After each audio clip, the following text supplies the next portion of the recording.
Hello everyone, আমি অনিন্দিতা আর আমাদের channel অনি bits লাইফস্টাইলে স্বাগত জানাই। কেমন আছো তোমরা সবাই? আর আজ কিন্তু বেশ অনেক দিন পরেই আবার একটা ব্লগ নিয়ে চলে এসেছি। আজকের এই ব্লগটা যদিও পয়লা বৈশাখের দিনের, কিন্তু আমার এটা আপলোড করতে অনেকটাই লেট হয়ে গেল। আর বাংলার নতুন বছরের সকাল থেকে শুরু করে সারাটা দিন কিভাবে কাটালাম সেটাই আজকে তোমাদের সাথেও শেয়ার করে নেব। পয়লা বৈশাখের দিন তো আমরা সবাই নতুন জামা পরি, আর তার সাথে ঘরটাকেও তো নতুনভাবে সাজাতে হবে। তাই সকাল সকাল উঠেই প্রথমে বিছানায় নতুন চাদরটা পেতে নিলাম।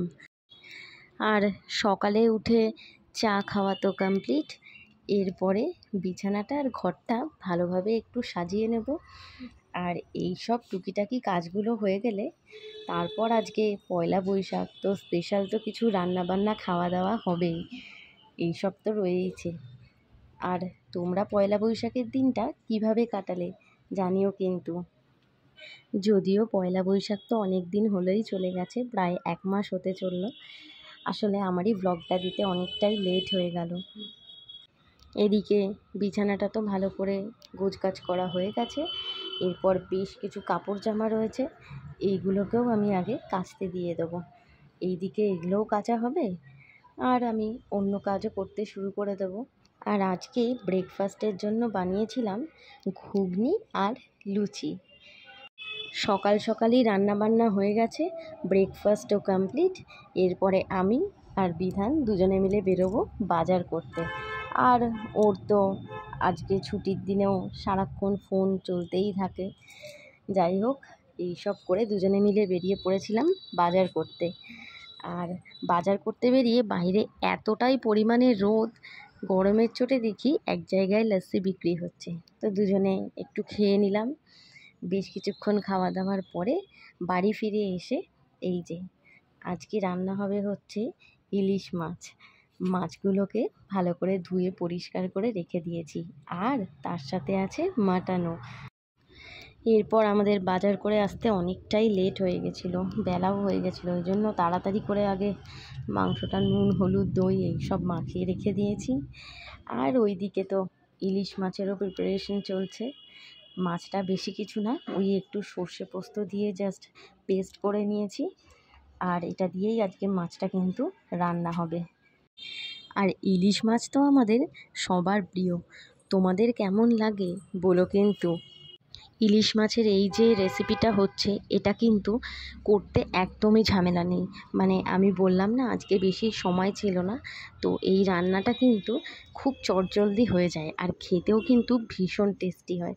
জাস্ট মশলাটা তো আগে পেস্ট করেই নিয়েছি, তোমাদের দেখালাম। তারপর মাছটা ভালো করে মশলা দিয়ে মাখিয়ে জাস্ট বসিয়ে দেবো। এবার ওটা আস্তে আস্তে নিজেই হতে থাকবে, আলাদাভাবে কোনো খাটনির কিন্তু কিছুই নেই। আর খেতেও কিন্তু খুব ভালো লাগবে। দেখো এদিকে ইলিশ মাছ কিন্তু আমার রেডি, ওইদিকে মাটনের প্রিপারেশনও চলছে। এবারে পেঁয়াজটা ভালো করে ভেজে নেব, মশলাও রেডি করে রেখে দিয়েছি। এরপর পেঁয়াজটা লাল হয়ে গেলে মশলাটা দিয়ে জাস্ট একটু কষিয়ে নেব। মাংসটা কিন্তু সেদ্ধ করেই রেখেছিলাম আগে থেকে। মাংসটা দিয়ে আলুও ভাজা আছে, বেশ কিছুক্ষণ নাড়াচাড়া করে ঢাকা দিয়ে রেখে দেবো।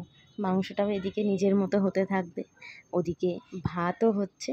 যাই হোক, মোটামুটি রান্না অনেকটাই আমার হয়ে এসছে। আর আজকে কিন্তু আর কিছু রান্না করব না, ভাত ইলিশ মাছ করেছি আর এদিকে মাটন।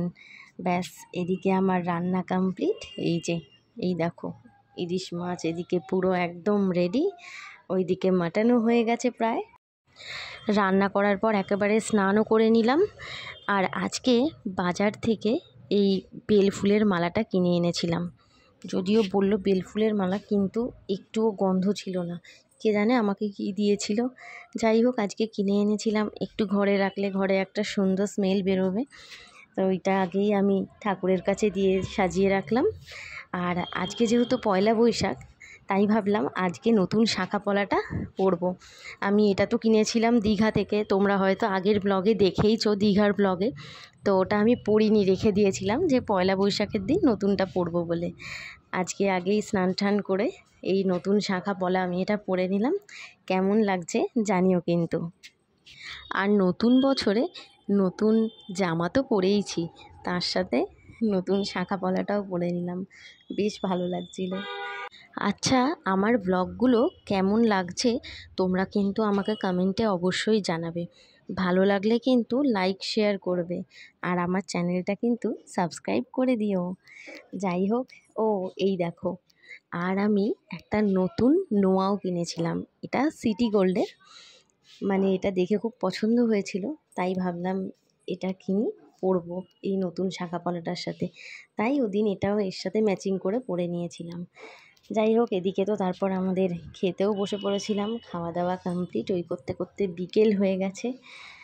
আর এরপর যখন সন্ধে হয়েছে, এই যে নতুন জামা পরে বিধান এদিকে বসে আছে। ও তো কিছুতেই ছবি তুলতে চায় না, জোর করে আমি তুলিয়েছি।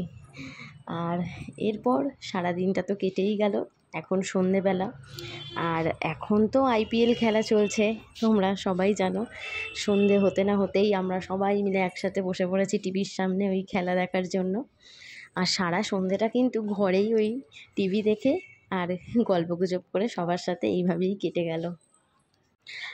আগে মানে ছোটোবেলায় তো পয়লা বৈশাখ মানেই ছিল বিকেল হলেই নতুন জামা পরে যেখানে যেখানে নেমন্তন্ন আছে যাওয়া, আর মিষ্টির প্যাকেট আনা, এইসব তো ছিলই।